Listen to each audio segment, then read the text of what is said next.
2021 में मैंने वक्फ एक्ट को चैलेंज किया था। उस समय सुप्रीम कोर्ट ने हमसे पूछा था कि आपकी कितनी ज़मीन पे वक्फ बोर्ड ने कब्जा कर लिया है। मैंने सुप्रीम कोर्ट को कहा था कि ये कोई पर्सनल इंटरेस्ट लिटिगेशन नहीं है, ये पब्लिक इंटरेस्ट लिटिगेशन है। यहाँ हमारे ज़मीन पे कब्जा होने का मतलब नहीं है, पूरे देश में वक्फ बोर्ड ज़मीन कब्जा कर रहा है। और मैं उस समय मुझे जो जानकारी थी कि भारत में 10 लाख एकड़ ज़मीन पे वक्फ बोर्ड ने कब्जा किया हुआ है। हालांकि बाद में अभी पार्लियामेंट में पता चला अब तो 40 लाख एकड़ ज़मीन पे वक्फ बोर्ड ने दावा ठोक रखा है।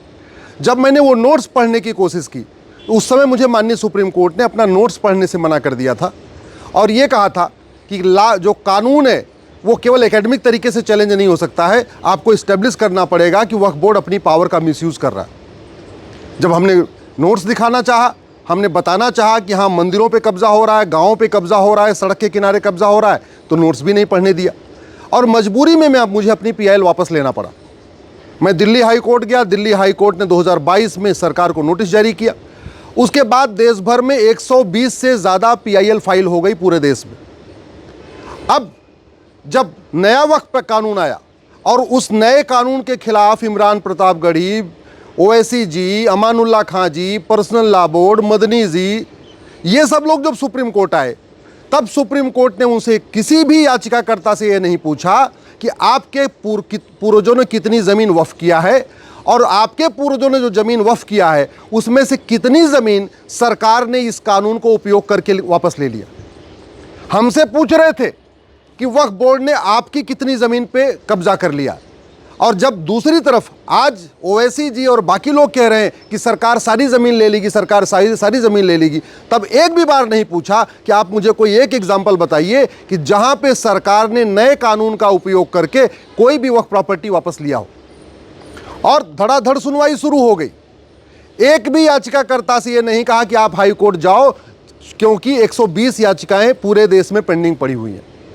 इसलिए मुझे कई बार लगता है कि कहीं न कहीं हम लोगों के साथ सुप्रीम कोर्ट के अंदर सौतेला व्यवहार किया जाता है। और उसका सबसे बड़ा कारण ये है, जब मैंने national minority commission act challenge किया उस समय सुप्रीम कोर्ट ने कहा था हाई कोर्ट जाओ। हमने वक्फ एक्ट चैलेंज किया, उसके बाद कहा हाई कोर्ट जाओ। कई बार ये मेरे साथ हो चुका है। मैं यहाँ कानून चैलेंज करता हूँ, कहते हैं आप हाई कोर्ट चले जाओ, कानून तो हाई कोर्ट में भी चैलेंज कर सकते हैं। लेकिन वहीं दूसरी तरफ यहाँ पे 70 से ज़्यादा याचिकाएँ आ गई, उस पर सुनवाई भी हो गई, कानून को स्टे करने की मांग हुई, अब उस पर भी सुनवाई हो रही है, आगे भी सुनवाई होगी, सरकार से जवाब भी मांगा जा रहा है। और एक इसमें पूरे डिस्कशन में एक सबसे बड़ी दुर्भाग्यपूर्ण बात ये रही कि वक्फ बोर्ड को हिंदू बोर्ड के साथ तुलना की जा रही है, जबकि हिंदू बोर्ड के पास वो अधिकारी नहीं है जो वक्फ बोर्ड के पास है। पुराने वाले कानून तो छोड़िए, जो नया संशोधित कानून आया है उसमें भी जितना पावर वक्फ बोर्ड को है उतना पावर किसी भी हिंदू बोर्ड को नहीं है। हिंदू बोर्ड के पास तो मंदिर चलाने के लिए पैसा भी नहीं है। सच्चाई तो यह है कि जो चढ़ावा आता है मंदिरों में वो हिंदू बोर्ड नहीं लेता, वो सरकार लेती है।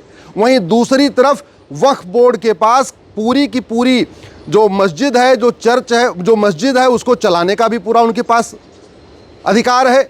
दूसरा, वहाँ जो चढ़ावा आता है वो भी पूरा लेते हैं और प्रॉपर्टी का भी राइट है। किसी भी हिंदू बोर्ड के पास कोई प्रॉपर्टी राइट नहीं है। लेकिन माननीय सुप्रीम कोर्ट के जज दोनों की तुलना एक साथ करते आ रहे हैं।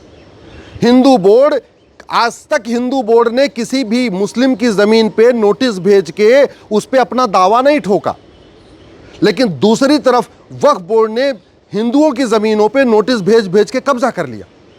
आज तक किसी भी हिंदू बोर्ड ने ये नहीं कहा कि ये ज़मीनें, जो मस्जिद है, जो बाकी चीज़ें ये हमारी हैं। वहीं दूसरी तरफ तमिलनाडु के 1500-2000 साल पुराने मंदिरों को वक्फ बोर्ड ने दावा ठोक दिया।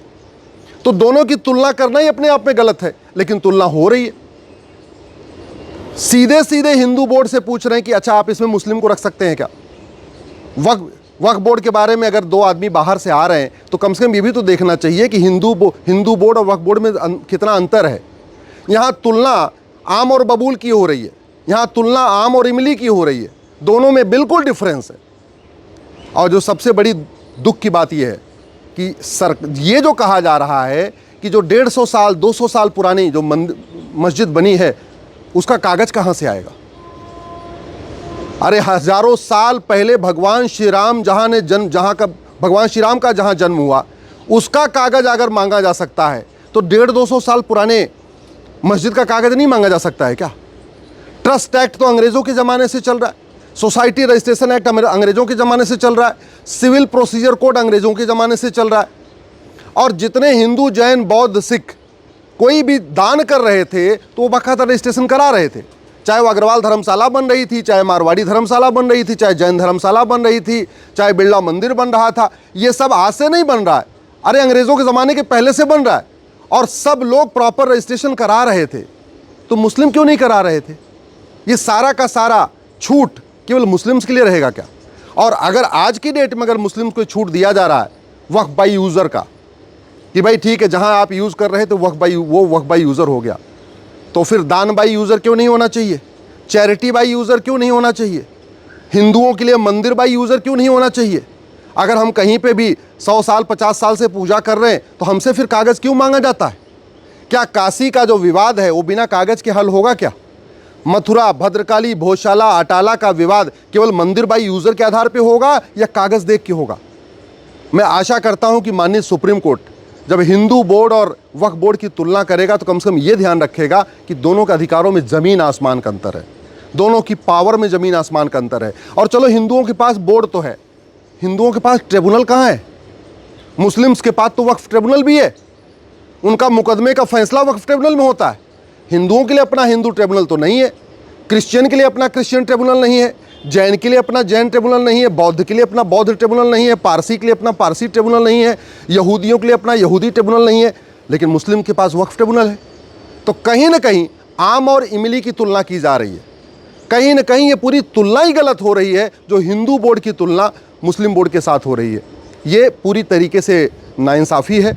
और हम लोगों की याचिका अगर देश भर के अलग अलग हाई कोर्ट में है तो माननीय सुप्रीम कोर्ट को यहाँ सुनने की बजाय यहाँ जो याचिका करता आए थे उनसे भी पूछना चाहिए था कि आपके पूर्वजों ने कितनी ज़मीन वक्फ किया, नया कानून बनने के बाद सरकार ने कितनी ज़मीन आपकी वापस ले लिया, और तीसरा जब 120 याचिकाएं कोर्ट में पेंडिंग हैं अलग अलग हाई कोर्ट में, तो फिर आप सुप्रीम कोर्ट क्यों आए हैं? आप भी हाई कोर्ट जाइए।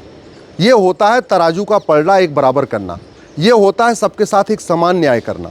लेकिन कहीं ना कहीं वक्फ के मामले में माननीय सुप्रीम कोर्ट ने हम लोगों के साथ भेदभाव किया है।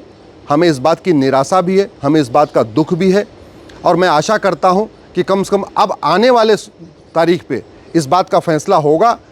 या तो हम लोगों की जो 120 याचिकाएं हैं वो भी सुप्रीम कोर्ट आए और पहले हम लोगों की सुनवाई हमें सुना जाए, क्योंकि हम 2021-22 से लड़ रहे हैं, या तो जो हमारी सुप्रीम कोर्ट में याचिका थी उसी को रिवाइव कर दिया जाए, पहले हम लोगों को सुन लिया जाए।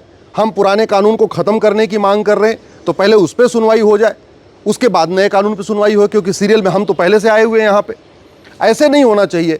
हम जो 1995 वाले कानून को चैलेंज करके बैठे हुए हैं, हमारी याचिकाओं पे सुनवाई ना हो, लेकिन 2025 में जो कानून बना है उसकी याचिकाओं पे सुनवाई हो जाए, तो ये जो करना हमारे साथ बहुत बड़ा भेदभाव होगा।